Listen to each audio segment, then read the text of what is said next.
Good morning dear student.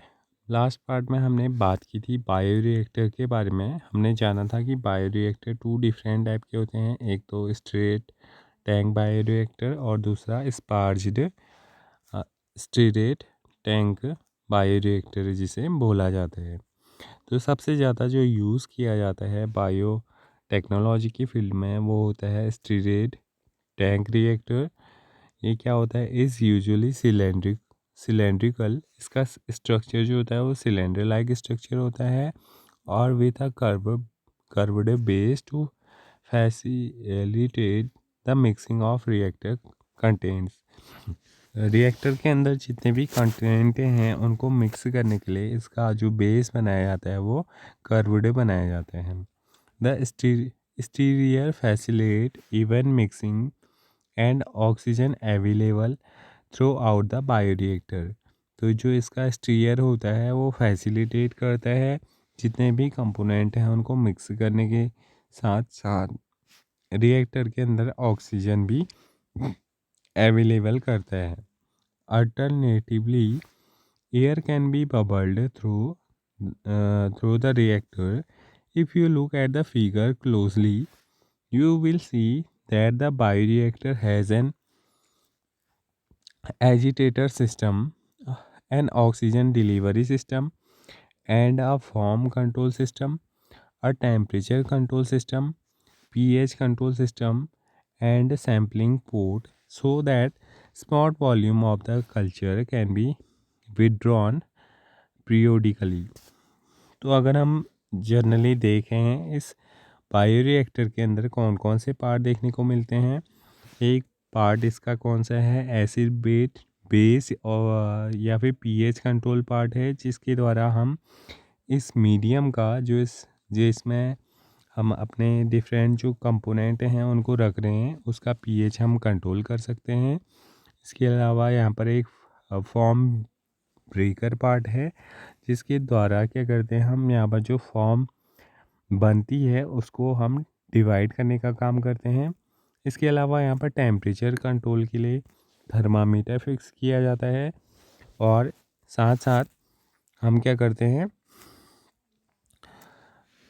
Sampling port पाया जाता है जिसके द्वारा हम समय समय पर टाइम पे स्मॉल वॉल्यूम लेकर के इनर मीडियम का उसकी टेस्टिंग आसानी से कर सकते हैं। Next topic is down stream processing. After completion of the biosynthetic stage, जब बायोसिंथेटिक स्टेज कंप्लीट हो जाती है यानी कि हमारा प्रोडक्ट का फॉर्मेशन हो जाता है, the product has to be subjected through a series of process before it is ready to marketing as a finished product. तो मार्केट में उस प्रोडक्ट को लाने से पहले यहाँ पर एक सीरीज ऑफ प्रोसेसेस चलती है जिसके द्वारा हम क्या करते हैं, अपने प्रोडक्ट की टेस्टिंग करते हैं और उसे प्यूरिफाई करते हैं। The process include separation and purification which are collectively refer to as downstream processing. तो यहाँ पर क्या किया जाता है, सबसे पहले अपने प्रोडक्ट को सेपरेट किया जाता है, फिर उसे प्यूरिफाई किया जाता है और इन दोनों प्रोसेस को कलेक्टिवली हम क्या बोलते हैं, डाउन स्ट्रीम प्रोसेसिंग बोलते हैं। The product has to be formulated with suitable preservatives such formulations has to undergo through clinical trial as in case of drugs जब हम फॉर्म करते हैं तो उनका सबसे पहले क्लिनिकल ट्रायल किया जाता है, लेबोरेटरी में उनका टेस्ट किया जाता है। Strict quality control testing for each product is also required.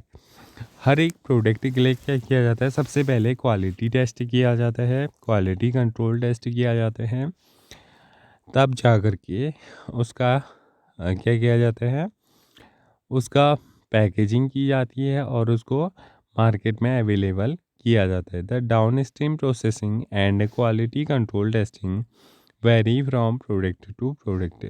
हर एक प्रोडक्ट के लिए जो डाउनस्ट्रीम प्रोसेसिंग होती है और क्वालिटी कंट्रोल टेस्टिंग होती है। वो क्या होती है, हर एक प्रोडक्ट के लिए अलग अलग देखने को मिलती है। तो यहाँ पर हमारा बायोटेक्नोलॉजी का फर्स्ट पार्ट कंप्लीट होता है। अब हम देखते हैं इसका सेकंड पार्ट।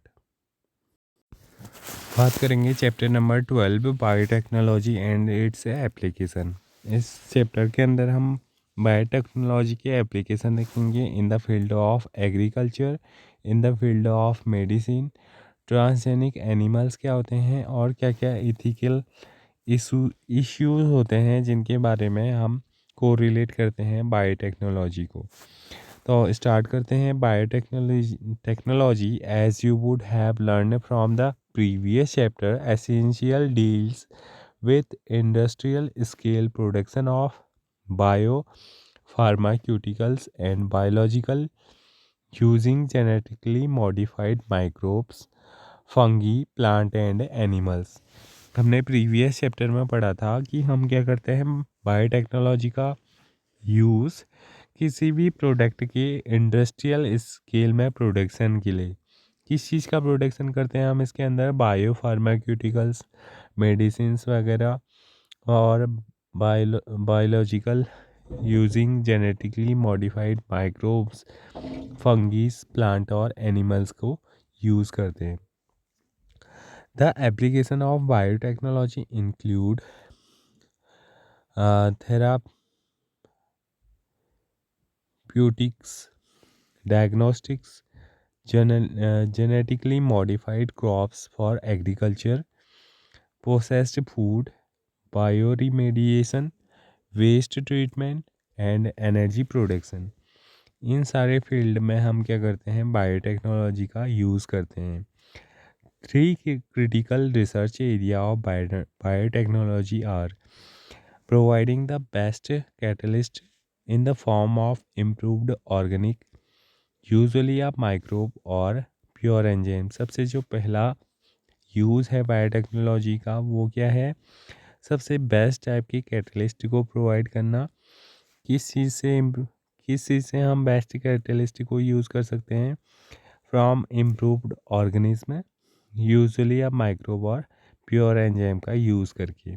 दूसरी चीज़, creating optimal condition through engineering for a catalyst to act. एक ऑप्टिमल कंडीशन जिसमें कैटलिस्ट एक्टिवेट हो सके, वो अपना प्रॉपर फंक्शनिंग कर सके, ऐसे मीडियम को क्रिएट करना। थर्ड जो होता है वो downstream processing technology to purify the protein organic compound. Protein और ऑर्गेनिक कंपाउंड के प्रोडक्शन के लिए हम डाउन स्ट्रीम प्रोसेसिंग का यूज़ करते हैं। Let us now learn how human beings have used biotechnology to improve the quality of human life, especially in the field of food production and health। अब हम पढ़ेंगे कि हम ह्यूमन की life में कैसे बायोटेक्नोलॉजी ने इम्प्रूव किया है फूड के प्रोडक्शन को और ह्यूमन हेल्थ को। बात करते हैं biotechnological application in agriculture. Agriculture के फील्ड में हम बायोटेक्नोलॉजी का यूज़ कैसे करते हैं। Let us take a look at three options that can be through the increasing food production. एक हम यूज़ करते हैं एग्रोकेमिकल बेस्ड एग्रीकल्चर, दूसरा ऑर्गेनिक एग्रीकल्चर और तीसरा genetically engineered crop based agriculture. ये थ्री डिफरेंट एरियाज़ के द्वारा हम क्या करते हैं, फूड के प्रोडक्शन को इंक्रीज़ करते हैं। सबसे पहले the green revolution succeed in tripling the food supply, but yet it was not enough to feed the growing human product population। सबसे पहले जो ग्रीन रेवोल्यूशन है उसके द्वारा क्या हुआ, फूड की प्रोडक्शन को इंक्रीज़ किया गया, लेकिन वो इतना ज़्यादा नहीं था कि जो ह्यूमन की ग्रोइंग पॉपुलेशन है उसको पूरी तरीके से क्या मिल सके, फीड मिल सके, वो पूरी तरह से फीडिंग कर सके। Increased yields have partially been due to the use of improved crop varieties, but mainly due to the use of better management practices and use of agrochemicals, fertilisers and pesticide. इसके साथ साथ हमें क्या करना पड़ेगा, हमें अच्छी क्रॉप वैरायटी को ग्रो करवाना पड़ेगा। साथ ही हमें क्या करना पड़ेगा, बेटर मैनेजमेंट करना पड़ेगा, अच्छी प्रैक्टिसेस को करना पड़ेगा और एग्रोकेमिकल्स का यूज़ यानी कि फर्टिलाइज़र और पेस्टिसाइड जो हैं वो बेस्ट क्वालिटी के यूज़ करने पड़ेंगे।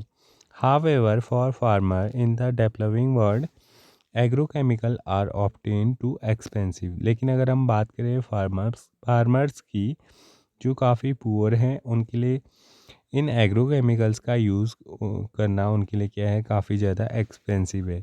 And further increase in yield with existing varieties are not possible using conventional breeding।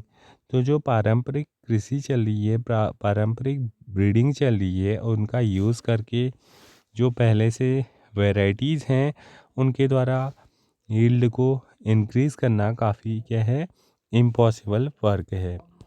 It is there any alternative path that our understanding of genetics can show so that farmers may obtain maximum yield for their field? Is there a way to minimize the use of fertilizer and chemicals so that their harmful effect on the environment are reduced? क्या यहाँ पर कोई ऐसी method है जिसके द्वारा हम fertilisers और केमिकल्स का कम से कम यूज़ कर सकें और उनके द्वारा जो हार्मफुल इफ़ेक्ट पड़ते हैं हमारे इन्वायरमेंट पे उन्हें रिड्यूस कर सकें? Use of genetically modified crop is a possible situation. तो इस चीज़ के लिए अगर हम जेनेटिकली मॉडिफाइड क्रॉप का यूज़ करें तो हमें फर्टिलाइज़र्स और केमिकल का कम यूज़ करना पड़ेगा और इससे हमारे इन्वायरमेंट में क्या होगा, कोई नेगेटिव इफेक्ट नहीं पड़ेगा। तो आज का लेक्चर यहाँ पर कंप्लीट होता है, इससे आगे हम नेक्स्ट वीडियो में देखेंगे। Thank you.